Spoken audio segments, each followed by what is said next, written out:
Welcome back to Bisbone, guys. It has been a hot minute since we've seen you. And we got some catching up to do. We got to go through our whole property and kind of just look at all the projects we have going on, catch you guys up. We've done a lot of things that haven't been filmed. I want to show you some of our struggles we're having and some of our successes. This is one of our 3 trees that we've planted. And the idea is we are going to be planting like gardens and stuff like that, but we wanted to get a head start with our trees. This is right in front of our dome house. And this one is now a 1.5 years old. We've been watering it regularly, trying to keep it alive for over a year in the ground. It did die last June, and then it came back to life in the monsoon time. It actually had 3 stalks up the center, and the center one died and broke off, so we just tied the other ones into a loop, and we're just seeing what happens. And it has been successfully kept alive through winter. The problem now we're battling is we got all kinds of ants and bugs that are just eating this tree alive. This is a brand new growth right here. There's not one leaf left on it. You can see these are all eaten up, every leaf. So I think these are harvester ants or some kind of a bug that's eating them. I don't know. Yeah, we've tried several methods on keeping them away. What is it? Neem oil, diatomaceous earth. Next we're gonna use tape on the bark. we put tape around the barks, which stopped a bunch of the ants, but then they just made a bridge of dead ants and climbed over it. So next I'm gonna try and stand these up just so that there's less ground contact and see if that helps. And then we're gonna try a little bit more diatomaceous earth around the base and see if that kind of stops them for a little bit. We just gotta stay growing faster than they're eating it and we'll be okay. Yeah. A little more.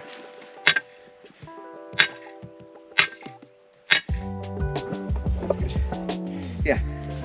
Ta-da! I don't think really any leaves are touching the floor, so hopefully that will keep the ants at bay. We're just trying to keep things alive out here in the desert. All right, everybody's been asking for this, so we're gonna go ahead and show it. Everyone wants to know what it's like being inside the dome, living in the dome. How is the dome? Where are we in building the dome? And I will finally reveal inside of the dome to you guys. We are currently using It's still a tent. It's not a tent. It is a building, and it's actually very comfortable in here. It's insulated. It's out of the sun. In the summertime, we get very, very little sun in here, so it stays in the 80s. It's pretty comfortable. But we just aren't ready to finish the interior yet, so we're using it for equipment storage and for supply storage. We still have all of our lumber in here, keeping it dry, keeping it out of the sun. Yeah. We have tools being stored in here. We've got like just electrical components basically racked up and stacked up, getting ready to go into the walls, which is next. Yeah, we haven't been able to start the inside interior build on this because the tiny house barn dough, that is going to be our pump house for the dome. So we had to do all the plumbing and electrical in that building before we could even make moves on this building. And now that that is getting wrapped up, which we're going to talk about more today, we're going to transition into moving our work phase into the interior of the dome. There's going to be lots and lots of work happening very soon in here. We're going to be putting up an enormous steel loft with lots of fun and interesting features. We've got all of our south-facing windows with just amazing views out of it. They all are operable, so we can keep it cool and refreshed in here. Yeah, come fall 2025, we'll be doing dome videos all day, every day. So what I did for our service entry box for the electrical is, this is a waterproof box that locks, and all I did was I installed these isolator lugs, and these are set for like, I think these are good for something like 20,000 watts each or something like that, like an enormous amount of power. So let's go through those. I used 1-0. This is actually aluminum braided wire, so it has to be much fatter to carry the same amount of power. We can produce 12,000 watts of power, so anything above 12,000 watts that this will carry is just bonus. So I just went as thick as we could possibly fit in the conduit we had, and that I knew would bend up into the boxes properly. And this way, we can go from these, which is this is our neutral, our left and right power wires, and this is the neutral, and this will go into this piece of conduit into the actual panel inside the building here. And we'll have a separate ground that comes out probably down here through a separate conduit. We're gonna go to like a whole bunch of ground rods. So that's how we're doing this. And the reason I did it this way, instead of just going straight through the wall into the actual like breaker panel, is because I'm going to install one of these right here. It's gonna go like that. And the idea is that way we can jump from these to these breakers up here from the line. Diggity dog. And then this way we can actually disconnect power to the dome anytime we want, just with a flip of a switch.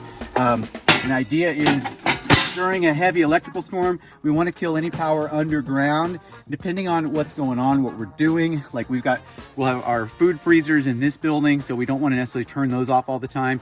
We'll be able to turn off each leg of our power system independently in the event of like a lightning storm, or if we have to service something or turn power off.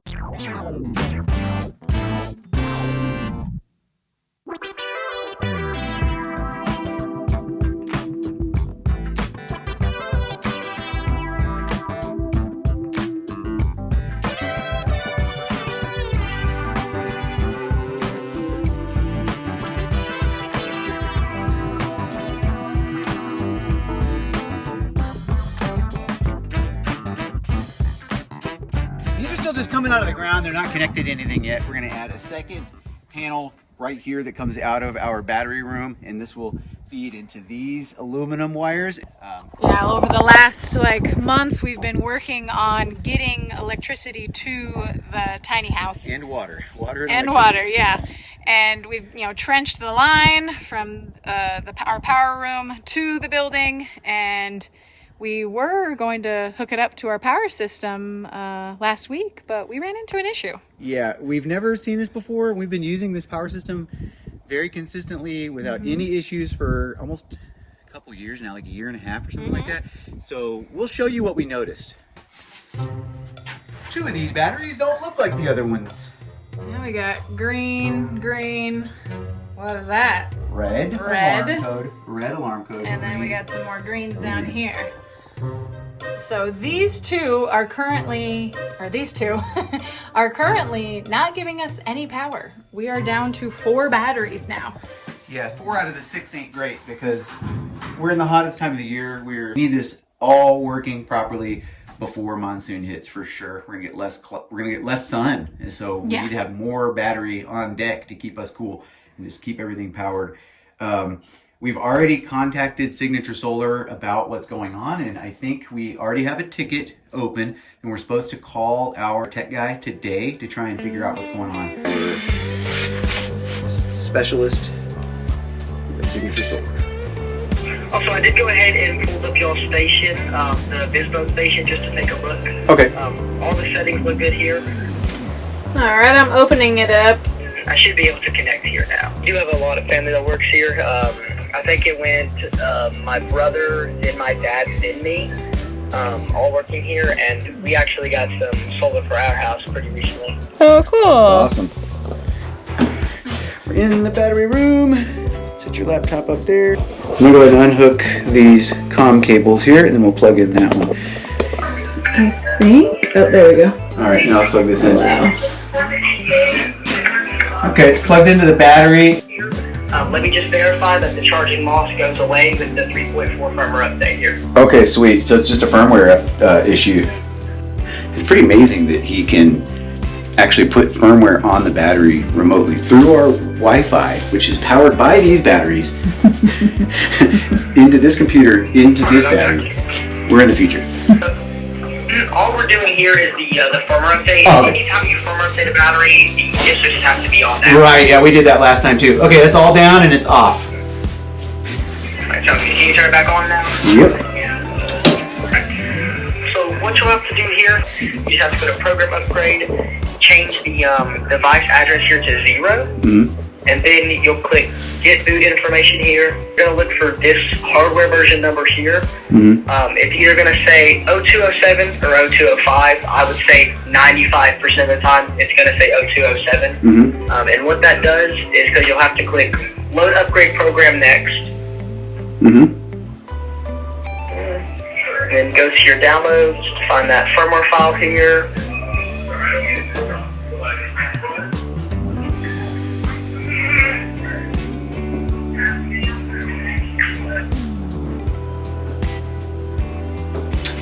recording this, so we'll be able to watch this again for the other batteries. Yes, sir. So once you click on the firmware file, you'll click on BMS firmware. Okay. And then it should show 025, 0207. Since yours is 0207, we'll open that. And then you'll just open the YS00. It is there, and then just click open. And then you'll just click upgrade start, and hopefully it should go to 100% here. Upgrade successful. Battery is back on. Nice. Nice. Now that I've seen it, I'm pretty sure we can just do this on all of them. This, boop, take that. Unplug that one. And then I gotta turn this one back off. Set the address back to what it was, which was, it was down, up, down, down. I remember it. Fingers too fat, there we go. And now I can turn this one back on. You can actually plug that back into the cable and everything. And then you just click that upgrade start button. It should go through here. Upgrade successful. Lights are all green. Nice. Looks like everything's running. Everything's working now. And now we got the tools. I'll just try to firm update those other batteries just so they're all in the same firmware, because it might cause like some communication issues down the line. Sure. I got the rest of the day to do that. I'll definitely get that all handled, but I think we got it. Yeah, it's awesome. Yeah, thank you so much, Alex. You've been a great help today. No problem. I'll go ahead and complete the ticket, and I will message Ethan over and let him know that y'all are all good to go. That wasn't too bad getting that going again. And on a side note, that's why we chose a company like Signature Solar to supply us power. Because out here, we can't have any interruptions. If something goes out, like power goes out, and we'll lose our food supply, we'll lose medicine, stuff like that. So I wanted to reiterate that even though we had those batteries go into the alarm code, our whole system continued to operate normally the entire time. And when we did call in and get it fixed, it was like real simple. One phone call, I got a real human being. So again, like this is just showing the reality of off-grid. Stuff like this is gonna happen to any system you put in, whether it's from Signature Solar or not. But I am very, very happy, and I rest assured now that they have people there that can help us when we need it. So if you guys want to buy a system like this, I definitely recommend going Signature Solar. And if you use our affiliate link that's going to be in this video, then we'll actually get a commission from anything you buy, which helps our Homestead out. So remember to do that, and we appreciate it, guys. And thanks again, Signature Solar.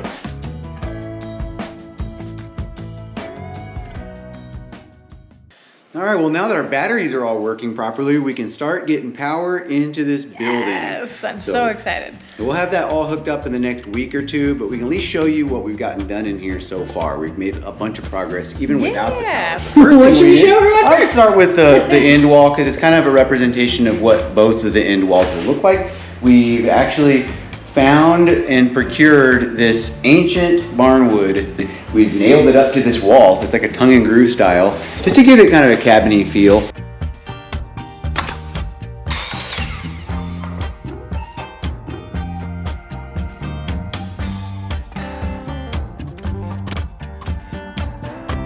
We still have to trim all of these windows and everything.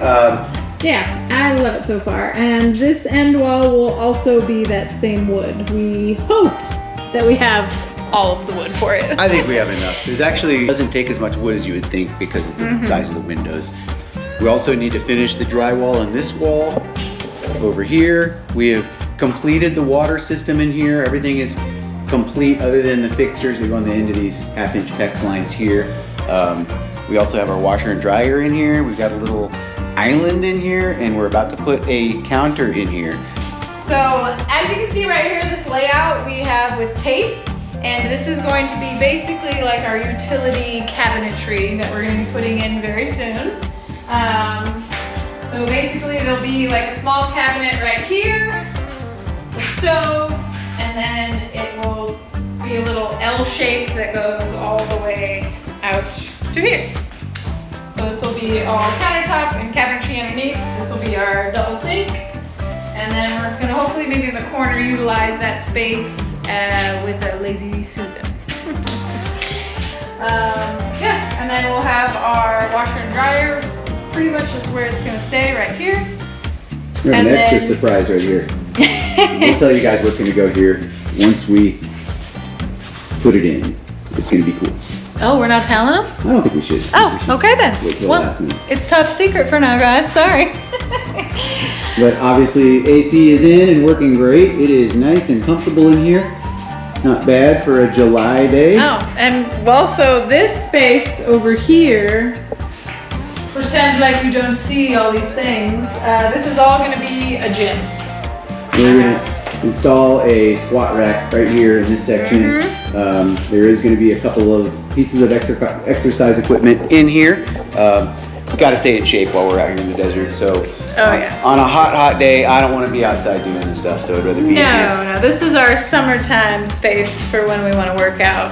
And in the wintertime, we'll be doing homestead work. But you get the idea of the building. I mean, it's only 500 square feet. This isn't a lot of space. We're trying to make this a multifunctional space that we can use, almost an extension of our house without being a house. So you might remember this building. A few months ago, we had our homestead swap group out here helping us get further up on our bags.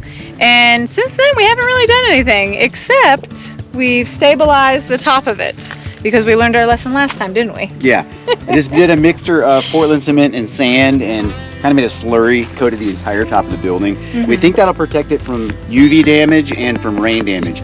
Last year after monsoon section, we had like whole chunks that had collapsed inside the building. It was fine. We were able to build it back up and we kept going with it.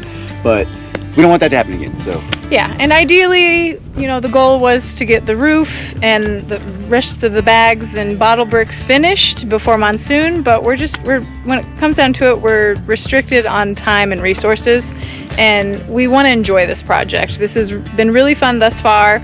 We probably shouldn't have started it while we were simultaneously doing other projects, but that's just how it goes out here. We're always, 10 projects going at the same time. But, and also with earth bags, it's the most efficient to get a bunch of friends over to do it all together. And I don't want to put my friends through that, making them work with earth bags in the summer months. So we'll wait till fall and we'll finish it then. One more work day, this thing will be done. Yeah, so stay tuned for more updates on this come this fall/winter. And we've got a lot more projects coming up, hooking up the rest of the electrical, gas lines. The propane will be all hooked up. Yeah, and then we will be doing cabinetry, which is one of our favorites. Can't wait. Yeah, so stay tuned and we will catch you on the next one, guys. Bye.